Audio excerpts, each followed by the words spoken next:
So guys, it's another Tuesday afternoon, and the subject I'm going to talk today about is a deep and scarring one for many, is shame. Being ashamed, being embarrassed, and generally being unhappy. And it's a powerful emotion, and it's something that often holds us back from doing the things we need to do for ourselves. And even from the smallest thing to the biggest, life-defining shames. On the small thing is, how often did you say you were going to turn up for something and you forgot, and then you were so ashamed that you never got in contact with that person again? If that person is someone who's looking to help you, who's someone who's looking for your best interest, who wants to get you moving, would be an example I would give in the gym, they're not going to take offense at the fact that you maybe forgot. Sometimes these things happen. Sometimes the way you think about it, the shame you attach to that, is far worse than that person would ever think of. We do have people who come into the gym and for various reasons, life might get in the way, they have to drop out. And I know for some people, because I have felt this way in the past myself, you feel ashamed that you might have dropped out of this place you're in your life.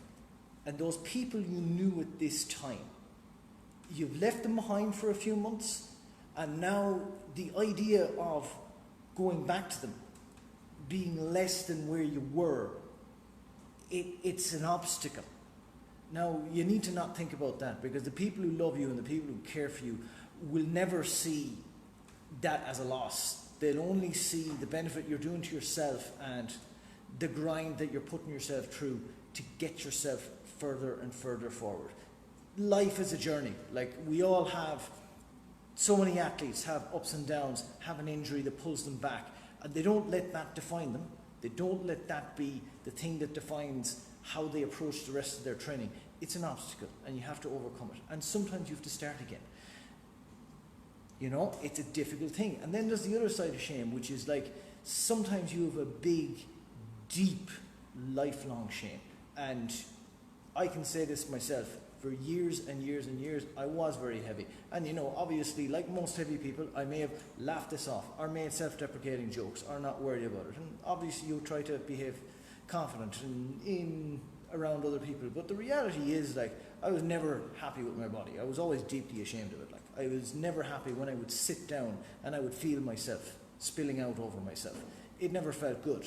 It's very hard to have any kind of a level of self-confidence when every time you sit down, you are constantly reminded of how you feel a failure, how you feel you are less than what you should be, you are less than your ideal. And it sits with you, because it's with you all the time. And it is difficult. And you just need to realize that this is a situation that you're in, and okay, you recognize it, and you're not happy with it. It does not have to remain that way. There are people out here who will help you, who do want to bring you on, who do want to help you forward. It's not going to be about judgment. It's going to be about getting you to the next place in your life. And sometimes it's as simple as just get out the door. I even love to say, get a dog, because if you do want shame, have your dog sitting at the end of the couch looking at you saying, "Why didn't you walk me today?" That's an appropriate kind of shaming. I'm okay with that. If your dog is looking at you with those depressed eyes that you're not bringing him for a walk, you should. Don't let down your pet dog. He's important. He's an important part of your life. But anyways, just to add a bit of colour to it, I guess, lighten it up. But look, don't ever be letting shame stop you from doing something. If there was a place where you were happy before and you feel like you can't go back there because you feel like maybe you left in an awkward way, or you were unhappy with a couple of things that happened at the end of it, don't think about that.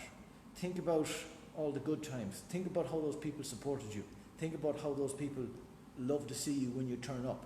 There's nothing wrong with going back and say, "I need help." It happens all the time, and that's life. We go up, we go down, something happens at work, things go on the long finger, but a place who cares about you will never judge you for all of that. They just want to see you get better. So, that's all I had to say on that subject for today, guys. Take care.